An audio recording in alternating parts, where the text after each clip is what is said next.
divided into various sections. This one records some simple, everyday events in the life of Padre Pio.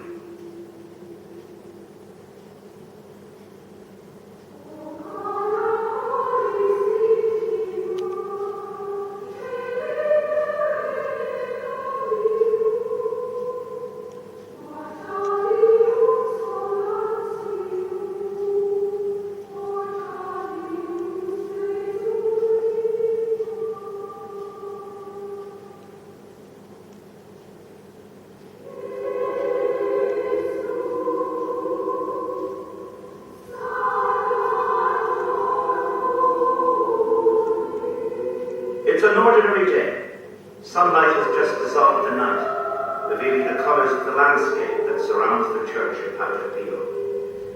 In San Giovanni, Rotondo, pilgrims who have been arriving through the night try to secure the pews closest to the altar where Padre Pio will celebrate Mass at 4 a.m.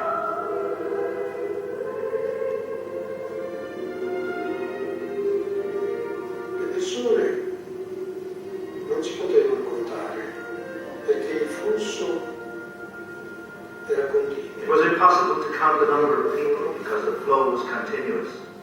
Prestissimo, non era Those who prestissimo. arrived very early in the morning were not the same people who could be seen during the day. Quindi non era So it was not an influx that could be numbered, it was more like a river. guardare, ma era come As the water flows, one thinks a drop can be seen, troppa scuola. but that drop has already passed, and there is another one. Una goccia, invece quella goccia c'è passata, c'è.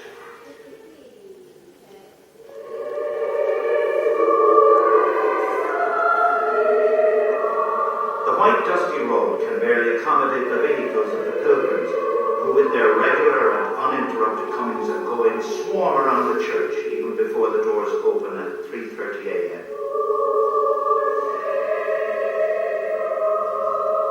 In the monastery, the earliest bird is always Padre Pio himself. He gets up at 2:30 a.m. to be ready for Mass an hour and a half later.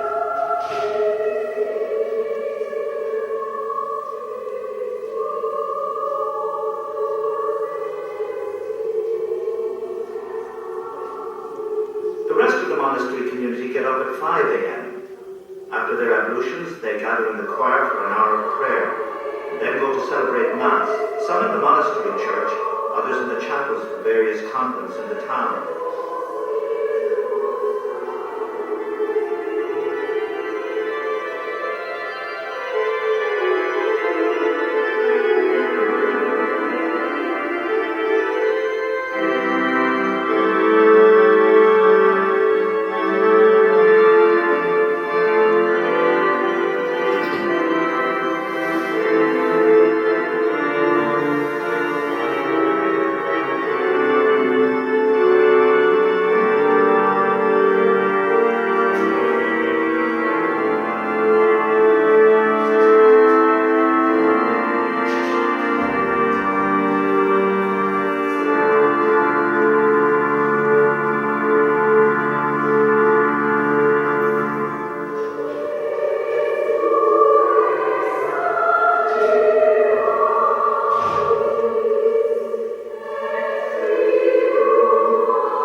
begins with everyday cleaning chores. Some friars are responsible for welcoming the crowds of pilgrims. Some go to church to hear confessions. Others deal with the mounds of mail Padre Pio receives every day. Pietro Puccino, born in 1912, remembers. Petruccio, as he is called, was 8 years of age when he first met Padre Pio. It was Padre Pio himself who prepared him for his first communion. He became blind as a result of an illness contracted when he was 12. His blindness does not prevent him carrying out his duty of bearing the letters from the post office to the monastery. Padre Pio receives countless letters from Italy and from all over the world. Devotees from all walks of life turn to him. Ordinary people, scholars, artists, bishops, cardinals, even princes and kings. The extent of the huge correspondence can be gauged from the bi-monthly reports on the number, origin and content of the letters, which the monastery superiors then have to send to the Holy Office.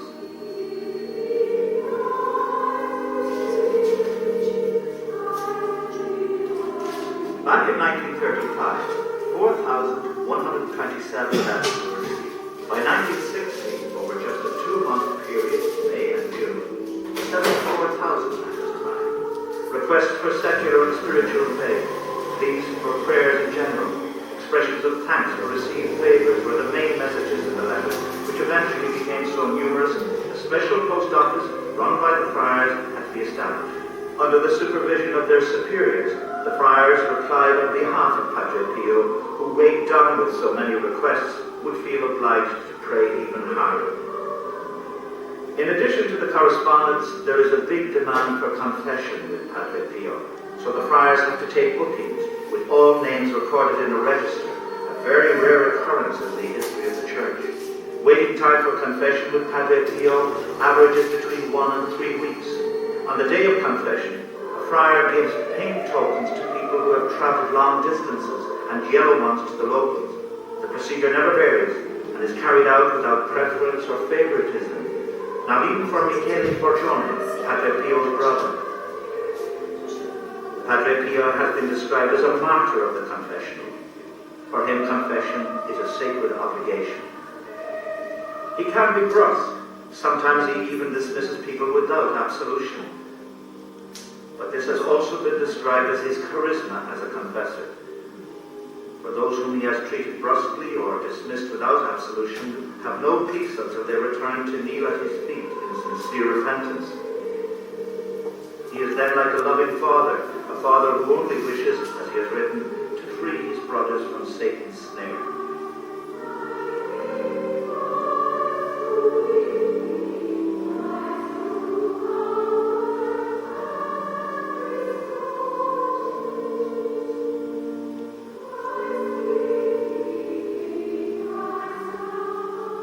After confession at 11 a.m., Padre Pio gives Holy Communion to those who have confessed to him.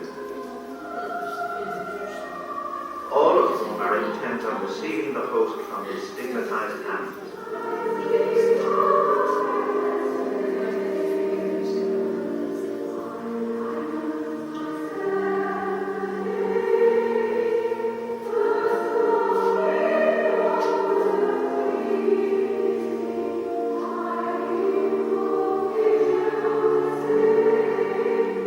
After hearing confession and giving communion, the triumph of Christ in those souls is his victory over Satan.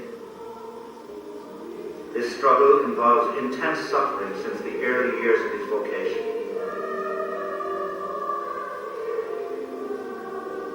Satan, his great enemy, masquerades behind the skepticism of those who doubt the visible phenomenon of his stigmata, given to him at the foot of this crucifix by a mysterious presence whose hands, feet, and side dripped with blood.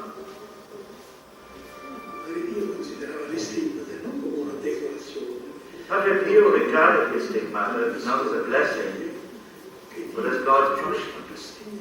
A punishment that God in his infinite justice gave him for his sins and the sins of mankind. This is the correct view of the stigmata, because the wounds of Jesus are certainly not a blessing, but God's affliction on an innocent for the sins of the world. At the same time, we must remember that for Padre Pio, the stigmata was a way of physically, externally, and bodily conforming to Christ, who rose from the dead after his crucifixion and whom he loved so much. As Christ suffered and died for souls, his stigmata was a means of cooperating with Jesus for the salvation of souls and the good of the Church.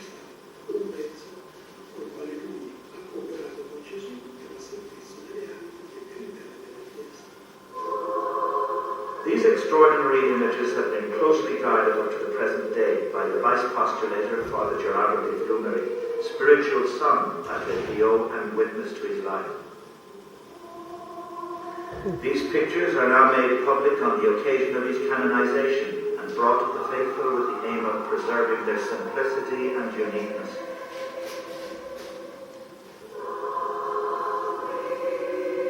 This footage of Padre Pio, cast almost as an actor, has a hugely affecting quality. His obviously reluctant participation in the filming underlines the simplicity of the man who was to be raised to sainthood. These pictures capture the awe and reverence felt by those who passed close to him, were able to touch him, could ask for a prayer, some advice, a blessing.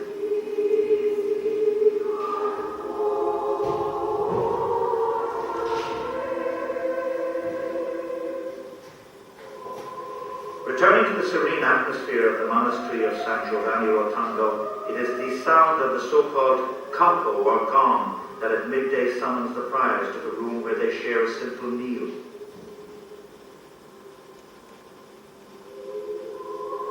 Padre Pio arrives slightly later than his brothers, having first gone to the monastery's vegetable garden to bless the sick, the animals, and the vehicles.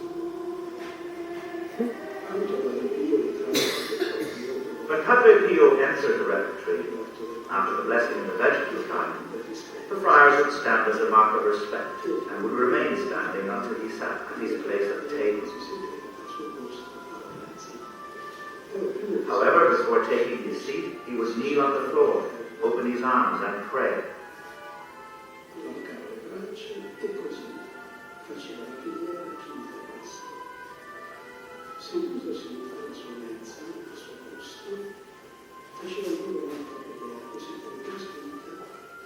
Once seated, he would pray once more, as prescribed by the constitution of the rules of the Franciscans. He would then eat his frugal meal. I shared many meals with him, and would sit opposite him to see what he would eat. I mean, he would eat little or nothing, so it has always been a puzzle to me how he could stay alive on so little food in addition to being so active. But evidently the power of God has sustained him in his path and his hard work.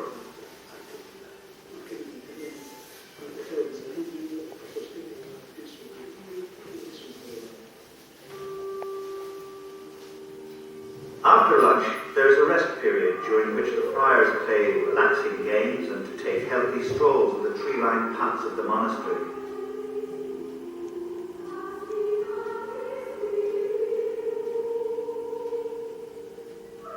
At 3:30, they proceed to the choir for vespers and then resume work until sunset.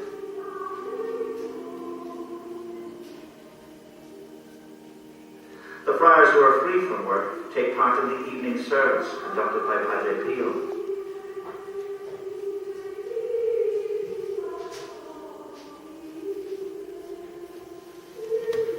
His services always conclude with the faithful pressing forward, which he doesn't always welcome.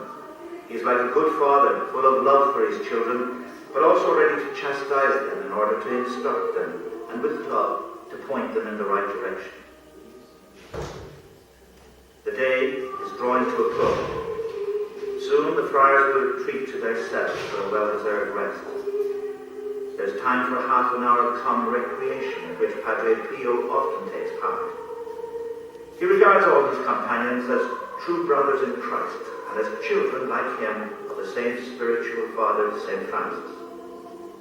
He enjoys his time with them, and for their part they love listening to his simple moral stories.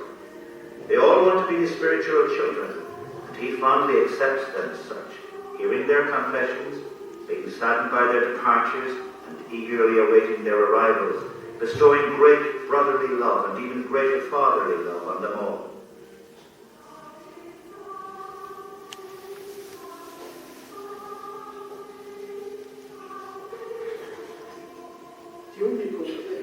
He would remember the date of birth, the birthday, and the name day of each brother, and at the eve of the festivity he would extend his good wishes to that brother, always with the words, "Tomorrow I'll celebrate the Holy Mass for you." He did the same for me on the 15th of October 1963, or 64, I can't remember well. He gave me his good wishes and then said, "Tomorrow I'll celebrate the Holy Mass according to your wishes." The following day, the 16th of October, was my name day, St. Gerardo Maela. I went to work like every day in the office, which was situated and still is on the first floor of the monastery. Between 11 a.m. and midday, Padre Pio would go to the choir in the gallery once reserved for women to pray with the faithful who were in the church. On his way, he would have to pass by my office. He would always knock on my door and give me some letters, a recommendation or an offering for the hospital.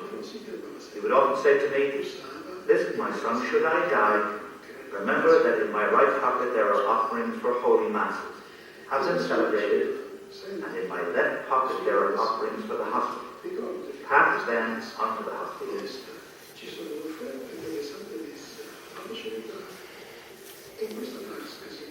Such was his extreme consideration in matters of poverty and money, and I would reply, "Certainly, Father, rest assured." Well, on that morning I didn't hear Padre Pio leaving room number 1, heading towards the choir in the women's gallery. So I was a little suspicious and apprehensive.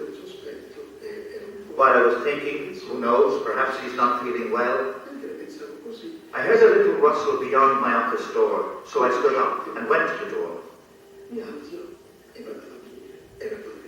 When he saw me, he smiled even more and said to me, "Here, this is for you. Best wishes on your name day."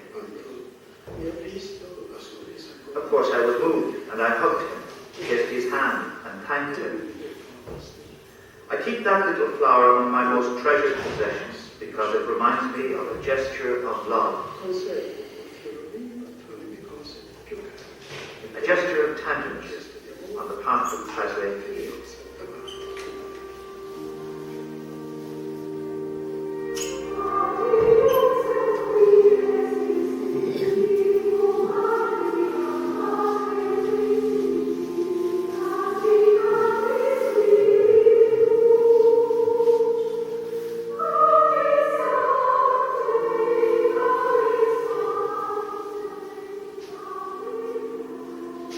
Now, many years later, life in the monastery of Padre Pio has not greatly changed, but for the rhythms imposed by modern society.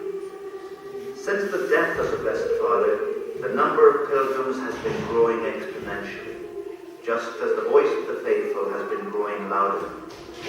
With their continuous and incessant prayers, the faithful foster this divine link with the saint of our times.